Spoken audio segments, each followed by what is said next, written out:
Welcome to A Sip of Sports. If you're not watching the NHL Playoffs, you are missing out.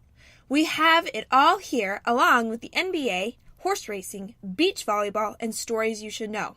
This is all your sporting news in less than 30 minutes. This is A Sip of Sports, and I'm Mary.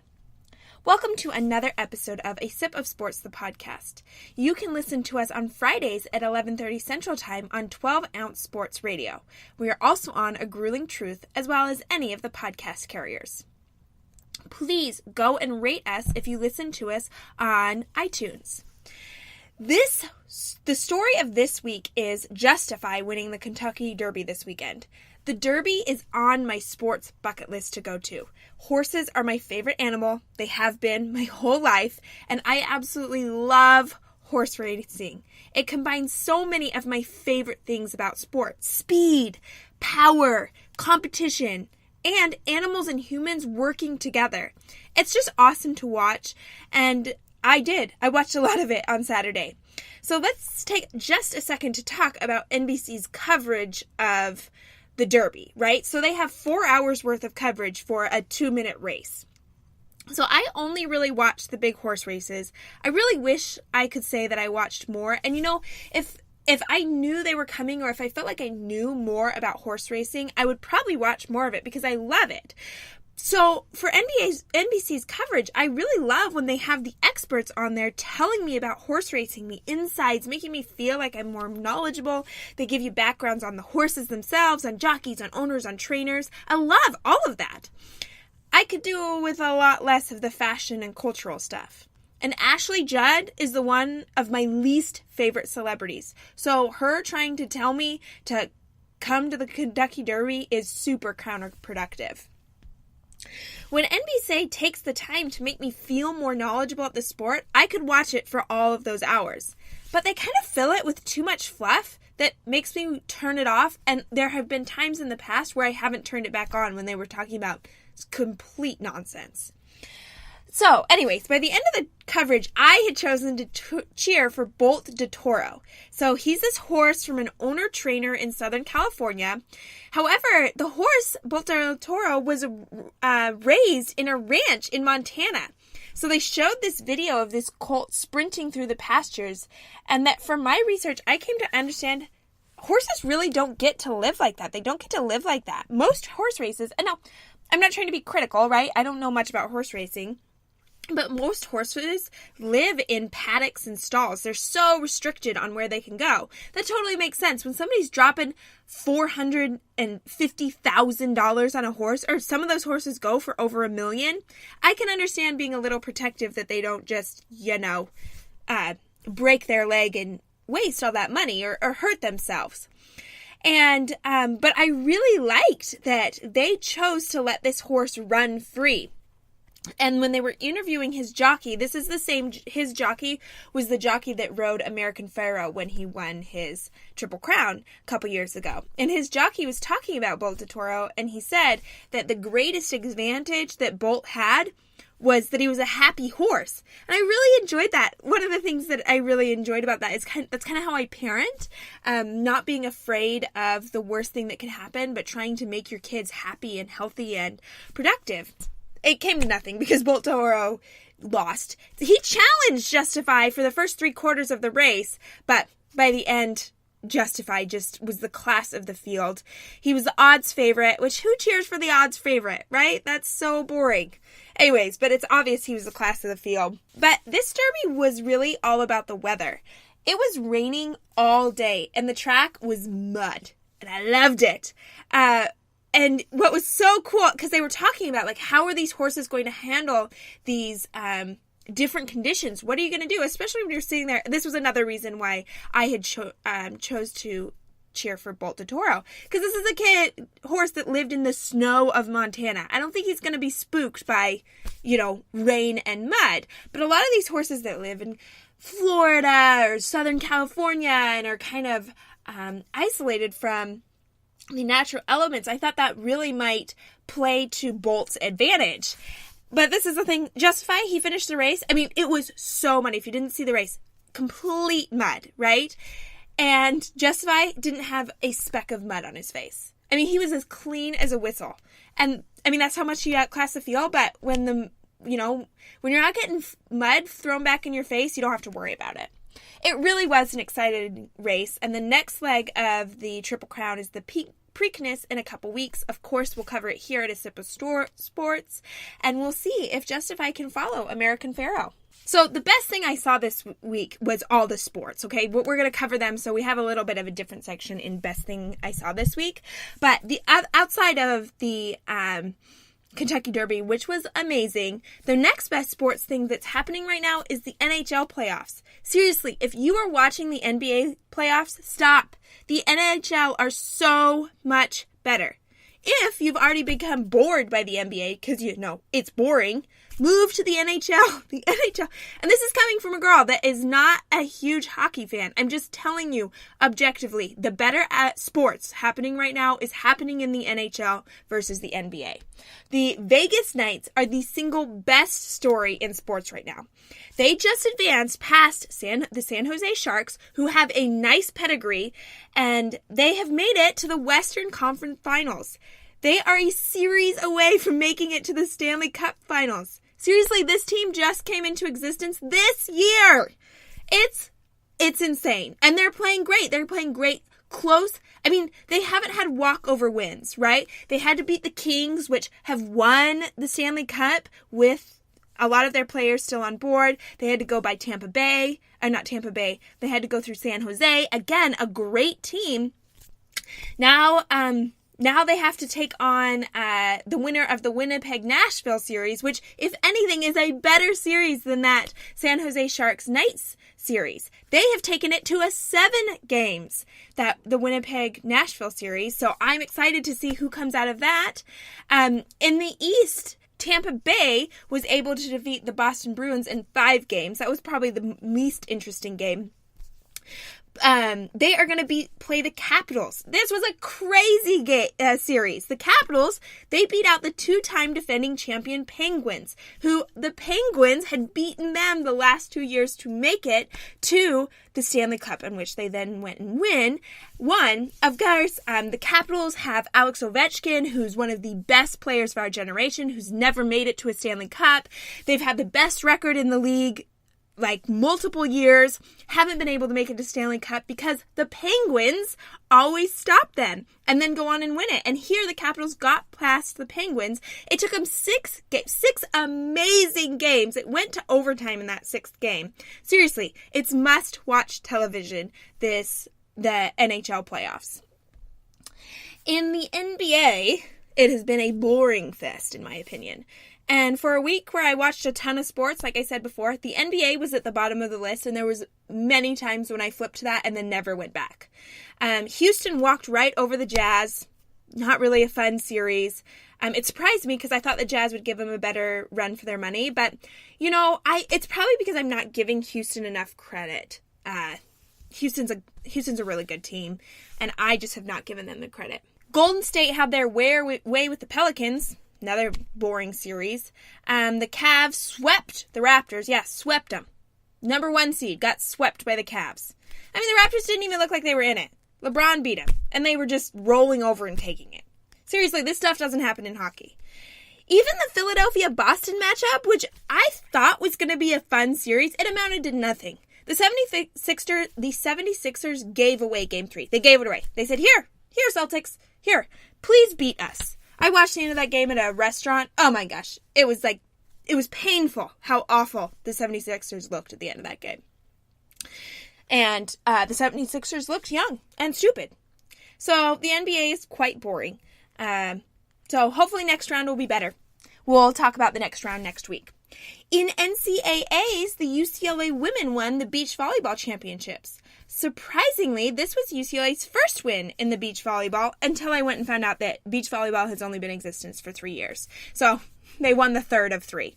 And they beat out Florida State in the final. So I did try to watch this weekend. I did. I saw it on and I tried to watch it because I feel like I do a much better job of giving you the news if I've actually watched it versus reading it. But my father-in-law was in town, and for too much of the weekend, he had control of the remote, and so I watched a lot of infomercials and cooking shows. So I am a much better cook now after this weekend, which my father-in-law is a fantastic cook. But instead of watching beach volleyball, I watched an infomercial. Anyways, so I did see a little bit of UCLA beating out Hawaii in the semifinals, and then I learned later that UCLA went on to beat Florida State for the championship. So UCLA came into the tournament ranked first, and they only had 3 losses on this season. Florida State was ranked 7th in the country, so they beat their seed by a lot. A nice win for the UCLA Bruins. As I said before, beach volleyball as an NCAA event is only in its third season, and the previous 2 were won by USC. All right, moving on to NASCAR. NASCAR was in Dover this weekend. Kevin Harvick won again. This is his 4th win of the season, making him the winningest driver in NASCAR. They head to Kansas, where they have a Saturday race this weekend, and if you want to catch it, it'll be on FS1. Again, that's Saturday in Kansas. In golf, Jason Day won a thriller this weekend on the PGA Tour. They were in Quail Hollow for the Wells Fargo Championships.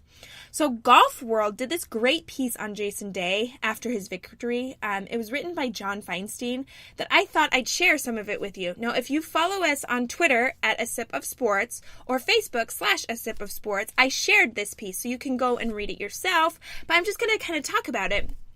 Because Jason Day is one of those people that you should care about way more than Tiger Woods. He is a guy to cheer for. He's got the talent, he's got the work ethic, and he's a class act. So a brief history on Jason Day if you don't know anything about him. So he's from Australia, but his father was from the Philippines. And remember when there was those big earthquakes in the Philippines that killed a lot of people? A lot of his family passed away in those, and there was a lot of talk about that when it happened. But his dad died of cancer when he was 12 years old. So his mom scraped together all the money she could to send Day, who was a talented golfer at the time, to a premier golf academy. He was on tour by the time he was 19, trying to pay back his mom.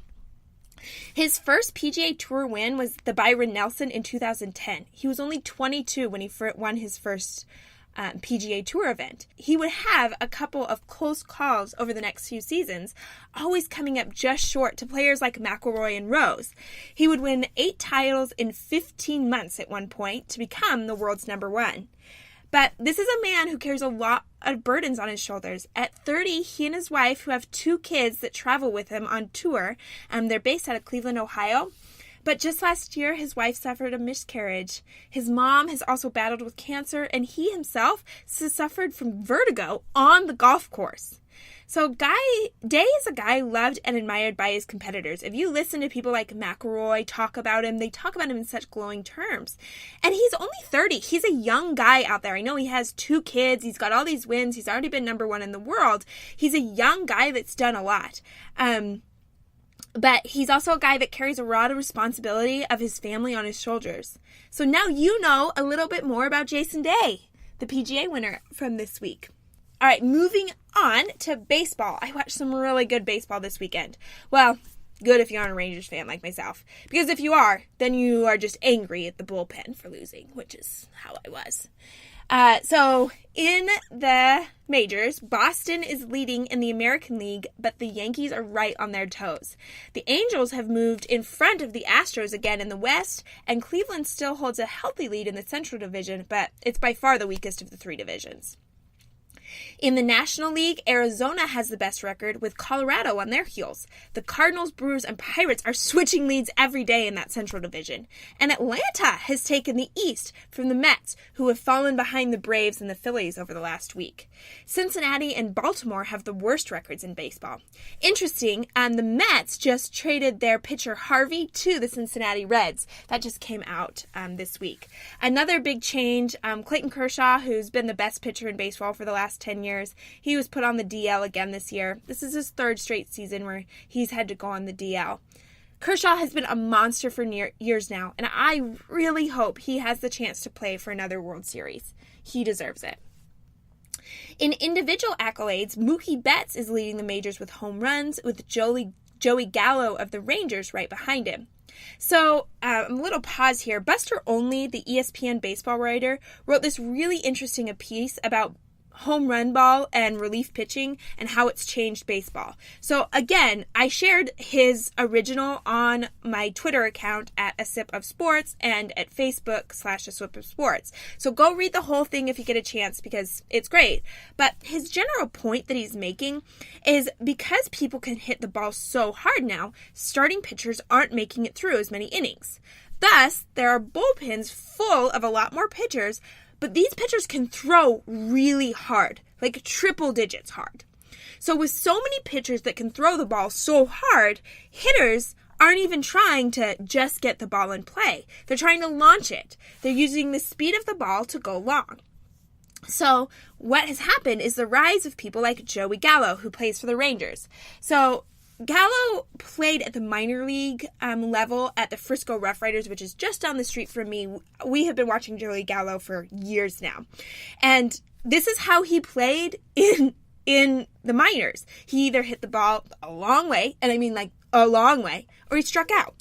So I was watching the Rangers-Red Sox series this weekend, and the Rangers had a runner on first and second, and one out. And the Red Sox chose to walk Mazzara to get to Gallo. Gallo had 2 home runs already on the game, but the Red Sox would rather pitch with loaded bases against Gallo than Mazzara. Now, Mazzara is a good player for the Rangers who has some power, but he strikes out a lot less than Gallo. Because of that, they wanted Gallo. Again, I'm going to repeat. Gallo had 2 home runs on the game already, but they were gambling on the fact it's either a home run, a strikeout, and they gambled on the strikeout. Just so you know, he struck out. And Only talks about this phenomenon and trend occurring throughout baseball. And he interviews people that just accept it and baseball people that hate it. I personally hate it. What I hate most about it is how it has trickled down to the Little League. Just like basketball, where Steph Curry has launched the stop and shoot mentality, the Little Leaguers want to get it in the air and launch it instead of getting it on the ground and challenging the defenses. Anyways, it's a really interesting piece. You should read it, again, by Buster Olney on ESPN. Go check it out. We've got it shared on asipasports.com and on our Facebook. In other baseball stats, Jed Lowry has taken back the RBI leads. Lowry of the A's is having a great season. Jarlin Garcia is the ERA leader right now with a 1.09 in 33 innings. Garcia plays for the Marlins. Houston Justin Verlander has a 1.17 ERA on 53 innings. Matt Scherzer is back on top as the strikeout leader. That ends this week's sporting news. That was a lot of sporting news we had to get to. So let's move to stories you should know. This is going to take us to the 1942 Stanley Cup Finals.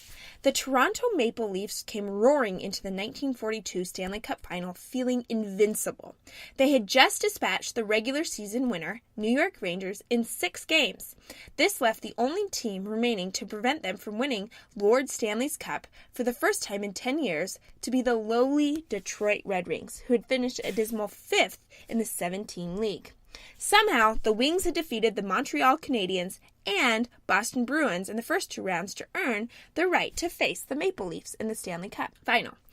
In Toronto for Game 1, Detroit's Don Grosso scored in the 2nd minute to give the Red Wings an early lead, but John McCready tied it up at the 6:36 mark. At 12:30, still in the first period, Grosso assisted on a goal by Sid Abel, putting Detroit up 2-1. However, the lead lasted for less than a minute before Sweeney Schneider tied things up again. The score remained 2-2 until Grosso's second goal of the game propelled Detroit back to the front. Despite constant pressure, the Red Wings held on for a 3-2 win.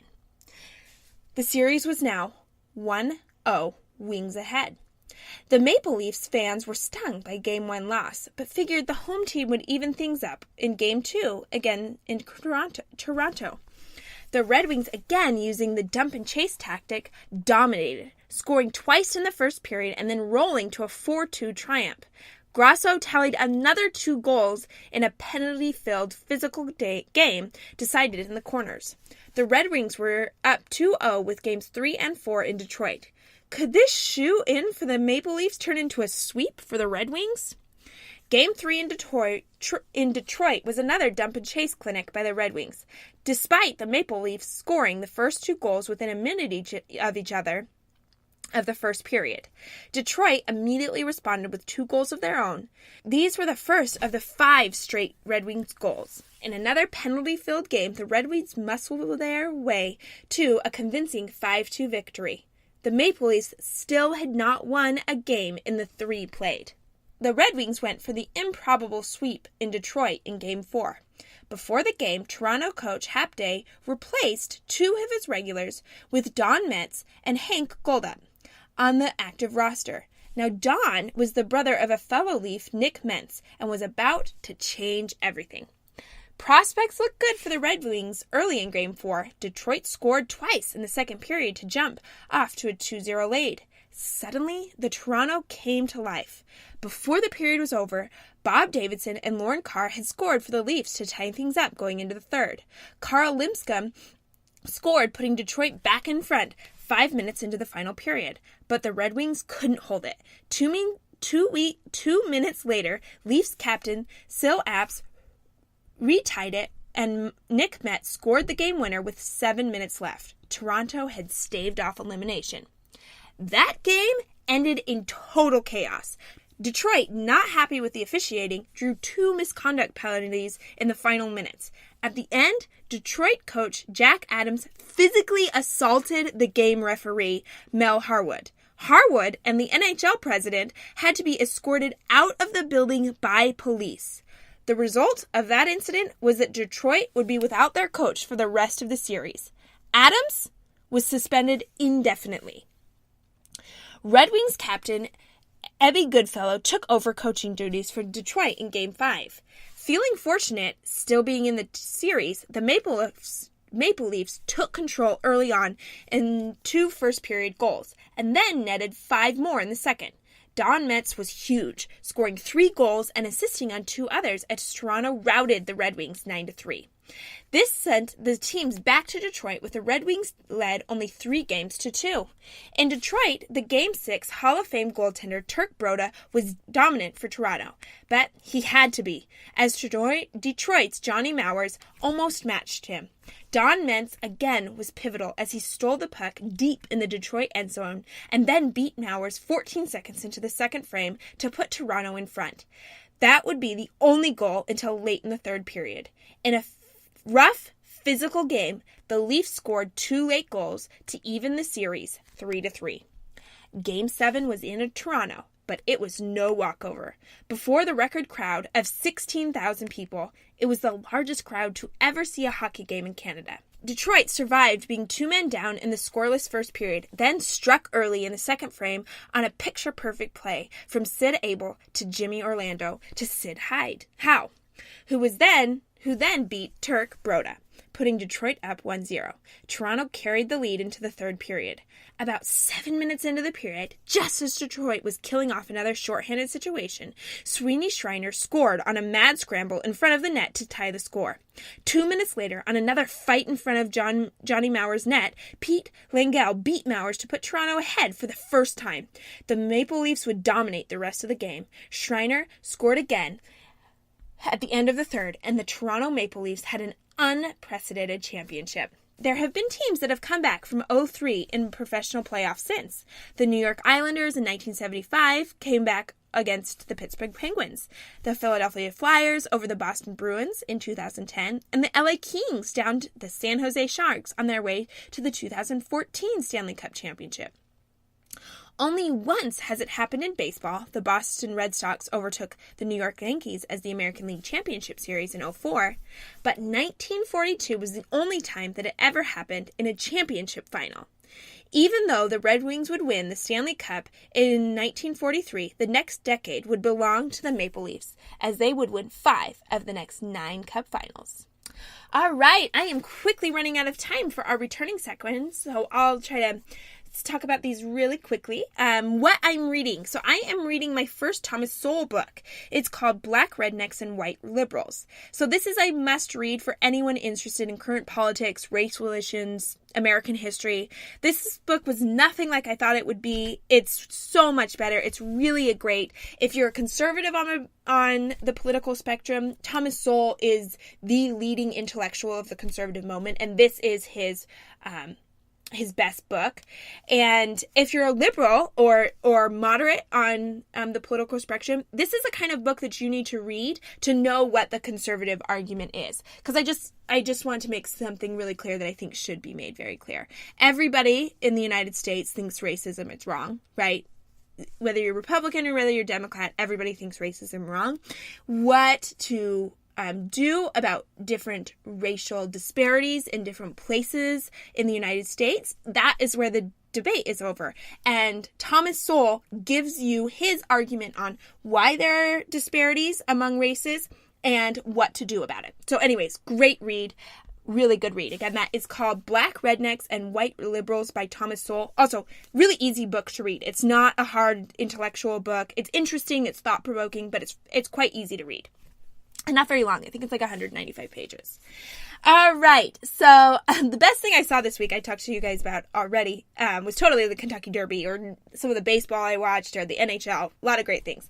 But I saw this on Twitter that the Fashion World Super Bowl is the Met Gala, which was this week. And so, of course, I get to judge it because that's what we do here. Okay? So the theme this week was called Heavenly Bodies, Fashion, and the Catholic Imagination. Okay. So that's controversial right there. Making someone's faith, someone's religion, the theme of clothes.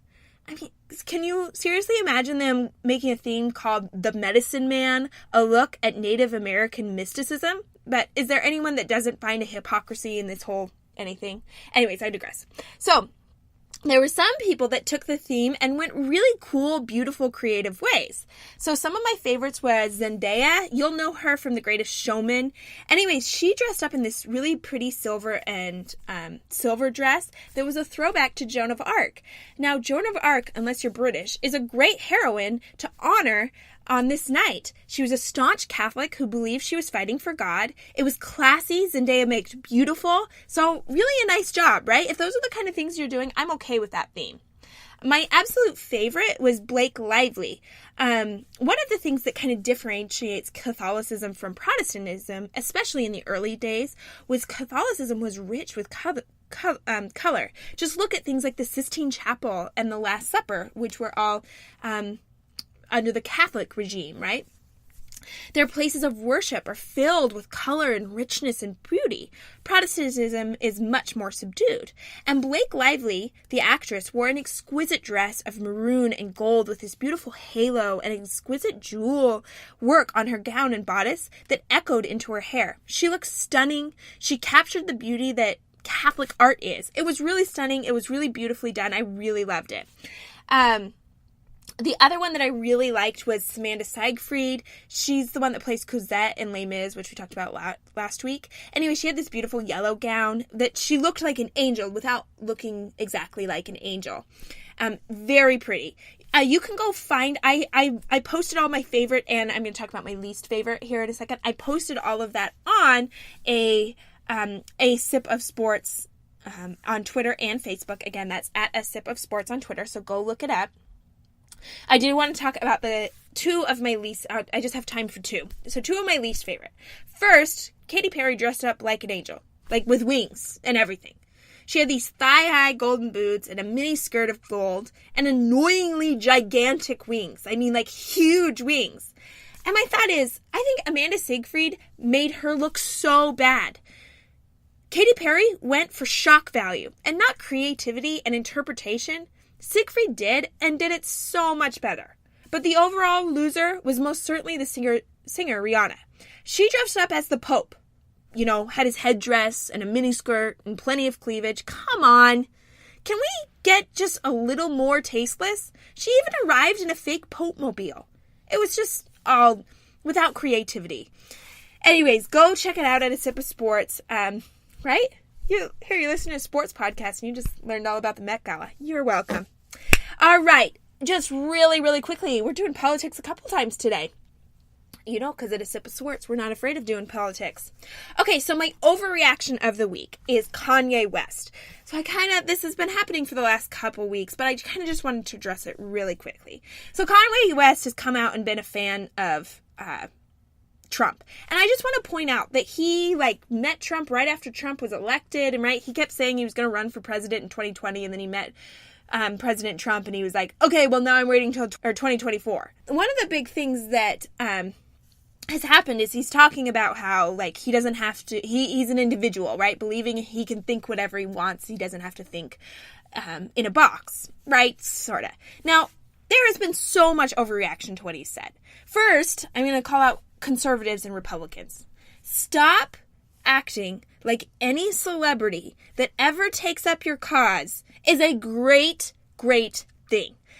I'm just going to remind you, Kanye West is the same man that told people that President Bush hated black people, on national television. Okay?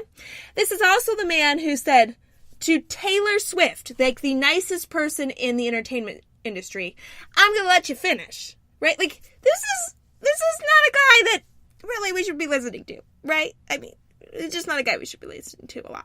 And we shouldn't be acting crazy when all of a sudden somebody with a big microphone starts spouting stuff that you agree with. Just say, I agree with that, and leave it there. Okay? But liberals, oh my gosh, the liberal reaction to this is just as crazy as a conservative. So there's this guy, I guess he's supposed to be this great writer. His name is Coates. I'm trying to remember who he writes for. Sorry, I read the article. It was all over Twitter the other day, and so I sat and read it. Good gravy. So this is Kanye's point. Is just because I'm black does not mean I have to vote the way every black person does, right? Just because I look this way or I was raised this way does not mean I have to act the way everybody else who looks or raised like me was. This was Coates' response. Yes, you do. I mean, if that's really how you believe American politics is going to be better, is by basing it on putting everybody in a box and making everybody vote or think or argue or have the opinions based on what you think they should have, that's the end of American thought. Anyways, so there is my overreaction of the week. Kanye West is causing both conservatives and liberals to lose their minds. All right, I am so sorry. I'm totally out of time. I think I'm going to go a little bit over today. But thank you so much for listening to us. Again, you can find us on 12 Ounce Sports Radio. We are on at 11:30 and 7 Central Time on 12 Ounce Sports Radio. We're also on The Grueling Truth. Please go rate us on iTunes. This has been A Sip of Sports, and I'm Mary.